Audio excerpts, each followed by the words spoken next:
So, in today's lecture, we will continue our discussion on gel based proteomics, certain advantages and challenges of performing DIGE experiments, how to analyze DIGE data by using few very specialized software,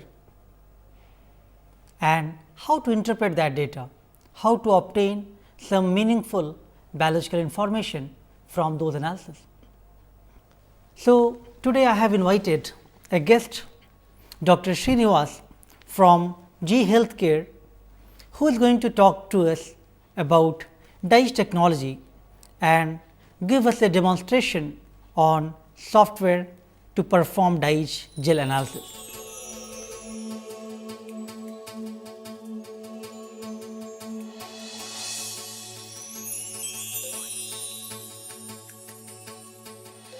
This is my great pleasure to introduce Dr. Srinivas Rao from G Healthcare. He is an application specialist in the research product division of G Healthcare. Dr. Srinivas, thank you for coming for discussion about 2D and DIGE technologies. So, what are the major advantages and disadvantages you see by using 2D approach? It's very user friendly as well as very low instrumentation cost. There, the complete proteomic, the differentially expressed proteins we can see exactly during this complete 2D electrophoresis technique, as well as the novel proteins we can able to isolate from from this technique. This we can identify very easily the softwares as well as very user friendly. This is what we can do. There are some disadvantages. The reproducibility will be not there in most of the times. This is a major disadvantage of this 2D electrophoresis. And again, softwares, they are very user friendly. Still, there is lots to need to be developed so that we can use very effectively. So, as you rightly mentioned, so two-dimensional electrophoresis is still a very powerful tool to resolve thousands of proteins on the gel. Yes. One can also analyze isoforms and post-translation modifications, including phosphorylation, and overall the process is very user-friendly. Yes. So, still it is one of the very powerful technologies currently available for proteome analysis. Yes. Now, I also agree with your comment that there is some reproducibility issues because users have to run the gels from the control and treatment separately, and then there will be a lot of manual artifacts regardless of how meticulous they are doing the experiment. So, in that regard, what is your suggestion, like how user can overcome the limitations of traditional two-dimensional electrophoresis technology? One should have to prepare very good sample preparation so that the reproducibility thing will overcome. The second point is, these days the new generation 2D electrophoresis system, that is the DIGE technology, is available, where you can use 3 samples in a single strip and we can co-migrate them in a single strip, and we finally there will be an internal control as well as controlled and treated. These 3 you can run in a single strip, so that these kind of reproducibility issues we can overcome. As well as there is a scanner, very powerful scanner is available in this technology, that is the Typhoon Trio, where you can have this is based on the laser based technology, this completely, so that you will have very efficient gels you will have in your hand. This is so as you mentioned that DIGE technology is one of the very powerful solution to overcome several challenges which people face in running traditional 2D gels. And so in that regard, I think if you can elaborate a little bit about DIGE technology, so that will be useful to the students. Yes, sir. I have a small video regarding the DIGE technology. I'll show you that video so that everyone can able to easily understand what exactly DIGE technology.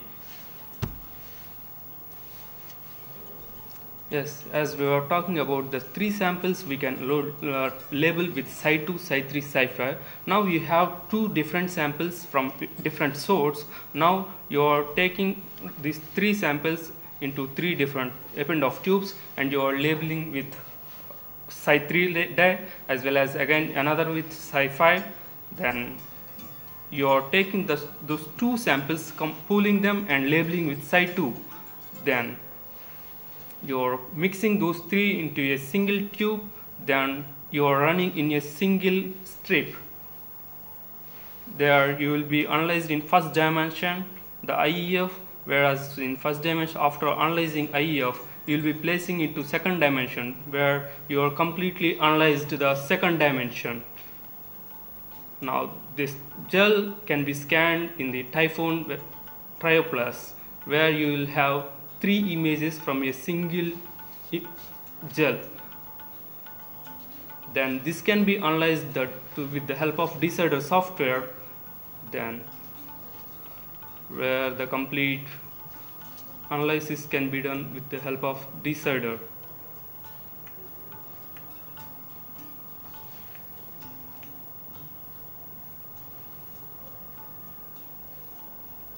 Then in DIA there will be a code detection.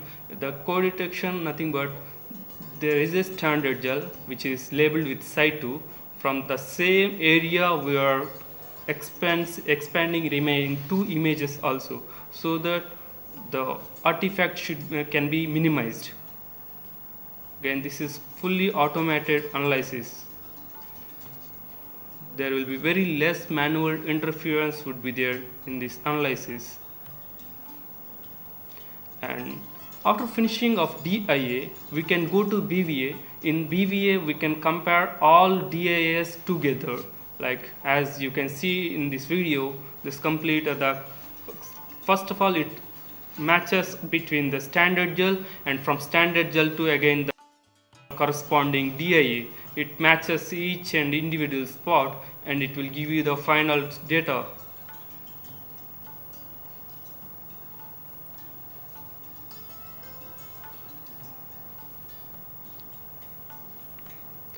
Then these BVAs can be analyzed in the further in EDA, that is extended data analysis.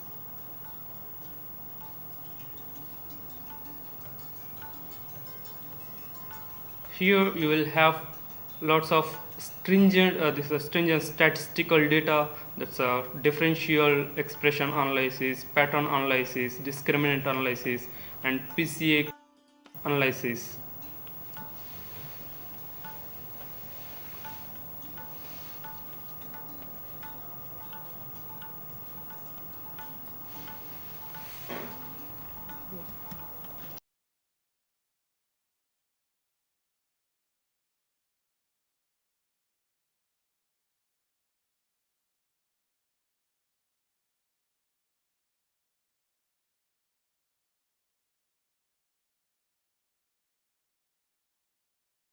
So Dr. Srinivas, it was very useful to get the glimpse of the overall process in DIGE technology.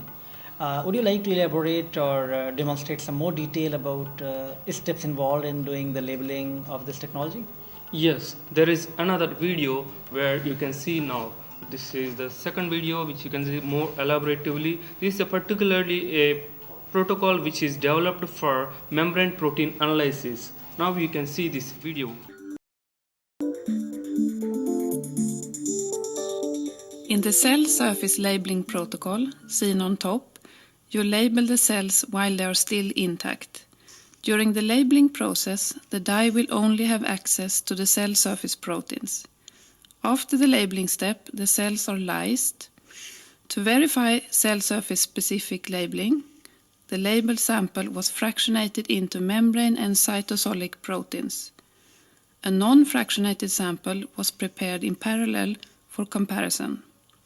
This fractionation analysis is not necessary, but was done here just to show that the cell surface protocol is specific for cell surface proteins. We also performed the standard etan-DIGE labeling protocol, seen below. The cells are lysed before labeling, and in this way all cellular proteins are accessible for labeling. After the labeling step, the samples are subjected to 2D electrophoresis.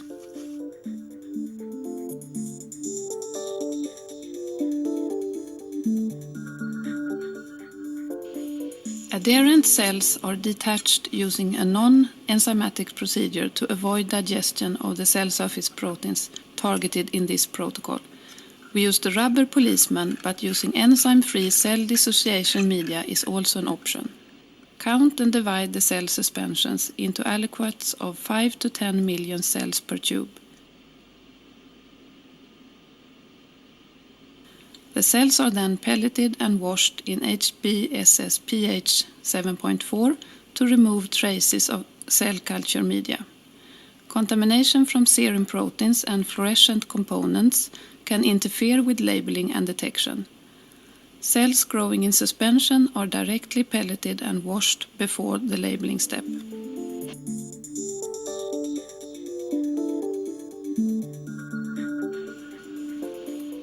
After the wash, the cell pellet is resuspended in 200 microliters ice-cold labeling buffer containing HBSS pH 8.5 and 1 molar urea for optimal labeling conditions of cell surface proteins. Always check pH before labeling. We used 600 picomoles Sci-Dye for 10 million CHO cells. The optimal ratio of Sci-Dye to cell number will vary depending on the cell type, since we do not know the exact protein concentrations on the cell surface.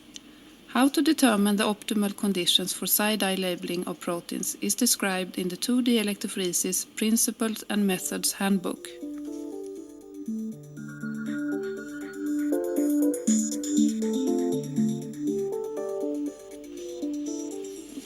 The cells are incubated with Sci-Dye-DIGE floor minimal dyes for 20 minutes on ice in the dark.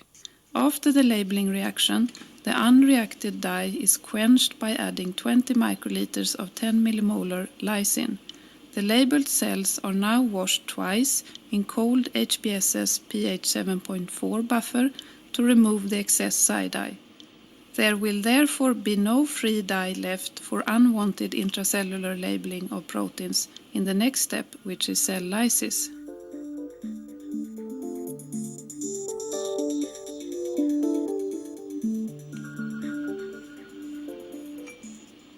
The proteins on the cell surface are now labeled and the cells are washed and ready to be lysed.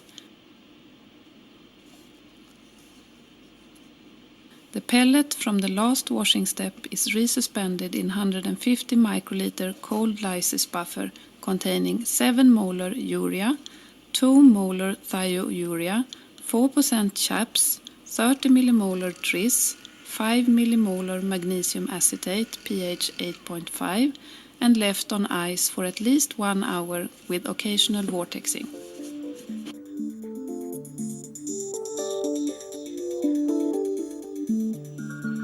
The samples are now ready for 2D gel separation. The first step in 2D electrophoresis is to prepare IPG strips for rehydration. Prepare the streak rehydration solution by adding IPG buffer corresponding to the pH interval of the strips used and add the solution in the lanes of the rehydration tray.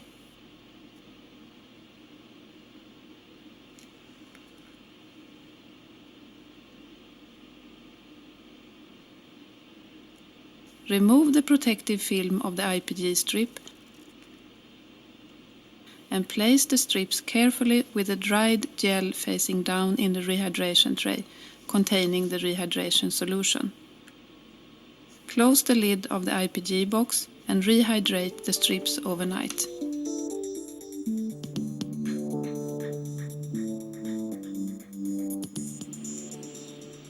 In the first dimension, isoelectric focusing, the proteins are separated according to their pI.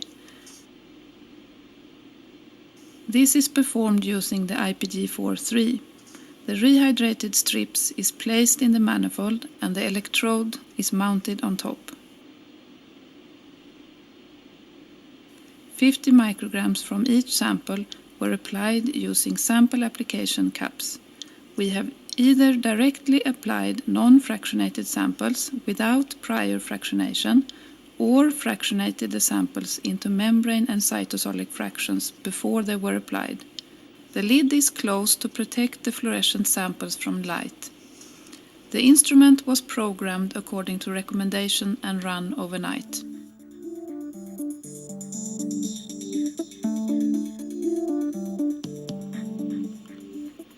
Large 12% Lemley gels were cast using a DOLT 12 gel caster. Displacing solution was added to avoid polymerized acrylamide gels in the tubings. The gels were allowed to polymerize overnight at room temperature prior to use.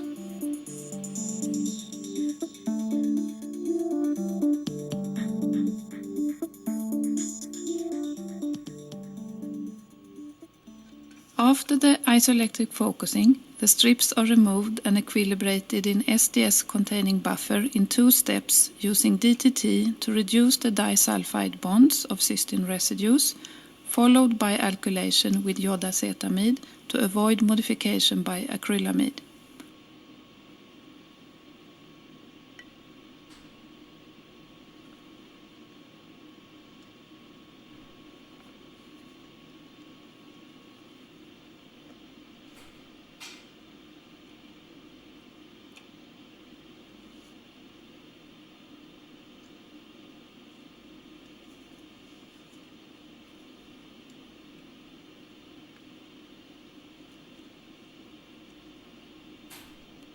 The IPG strips are dipped in running buffer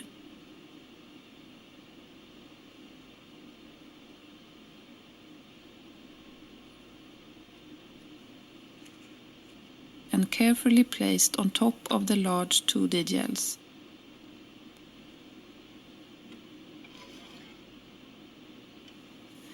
Avoid trapping air between the strips and the gel.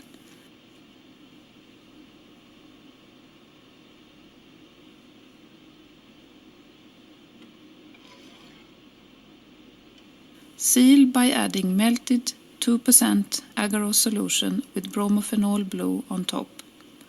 The gels are now ready for second dimension SDS page separation.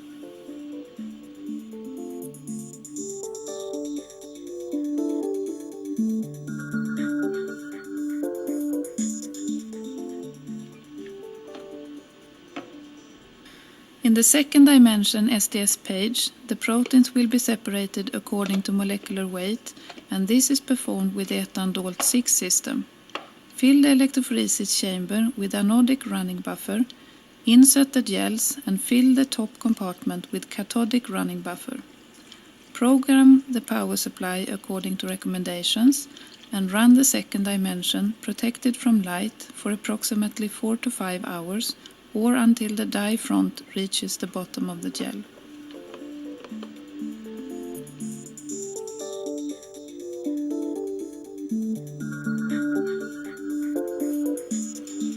After the second dimension electrophoresis, the gel cassettes are placed by using the grippers in the Typhoon fluorescent imager. 2 gels and 3 channels can be scanned simultaneously.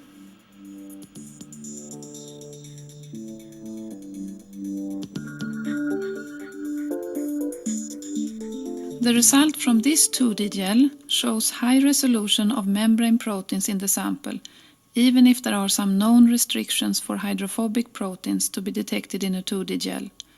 The results show many new cell surface label spots, shown here in red, that are not detected using the standard labeling protocol, shown here in green.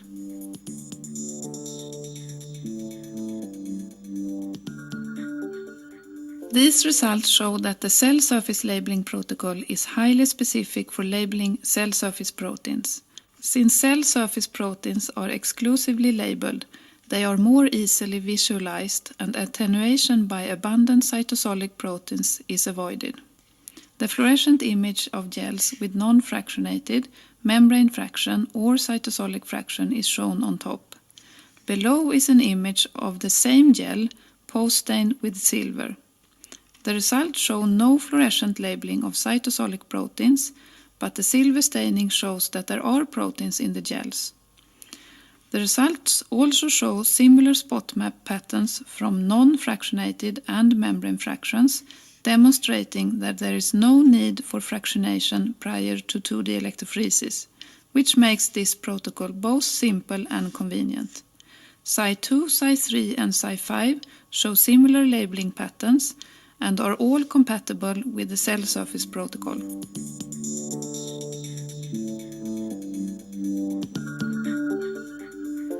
The DIGE experiment was performed using all 3 2D-DIGE floor minimal dyes for studying differential expression of cell surface proteins in CHO cells after serum starvation for different lengths of time.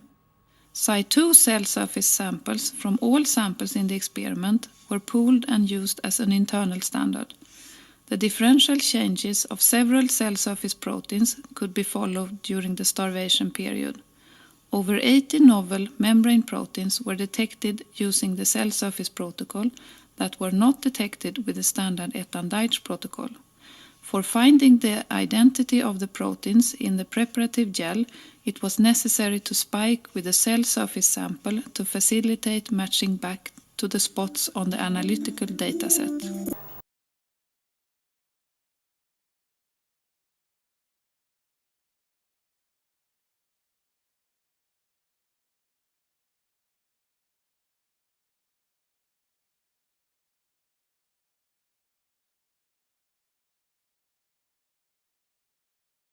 So, Dr. Srinivas, it was very useful to see all the steps which are involved in doing this DIGE technology. There is that discussion going on in the proteomics field that due to advancement in mass spectrometry and microarrays, how do you foresee the future of two-dimensional electrophoresis and DIGE technology? Do you think it's going to be simultaneously working along with the mass spec and microarrays, or do you think it's going to be behind because now more advanced approaches have emerged? Yes. So what is your suggestion on that? Yes, the MS and microarrays develop differently. They have their own advantages as well as disadvantages. Like disadvantages like very high instrumentation cost and high protein requirement, as well as technical variance would be there. That is why still 2D-DIGE will be the core technology to analyze proteomics. One can easily analyze. So you are still very convinced that by using 2D or DIGE approach, that will still remain one of the core proteomic technology for proteomic analysis? Yes, definitely. And it will be used simultaneously along with mass spectrometry and microarrays? Yes. So at the end, I would like to request you to give a brief overview of the Decider software which is being used for analysis of DIGE gel. Sure. Decider is the software to analyze DIGE gels, where we can analyze DIGE gels in different stages. In first stage, we have to upload our gels into our software. This is basically works on the Oracle database, where we are incorporating our gels into database. There you can add these gels into software by this way, and you can select what are the gels you want to upload, and once you have upload, then you can able to edit these gels here itself, like you want to any crop or edit anything, any sort of things you can do here. It will allow you to edit these images. So now you can see this is the overlay of 3 images. Now you can crop all these images, like what are the portion you want to take. If you have to remove any area which is not your interest of, then you can directly crop those images by this way. Once you directly editing, you can save it. Yes, save it and close it. This is what you can edit these images. Then you have to create a new project. Suppose your project name would be according to your project name. This is demo. Okay, now we have the project name of demo. Now you can able to import these 2 gel images into a new project where we created. Just click on import. Now these gels will be imported into this particular project. Now here you can see all 6 images. Though these are the basically 2 gels, inside within these 2 gels we have Cy2, Cy3, Cy5 and total 6 gel images. Okay, this is the image editor and image loader.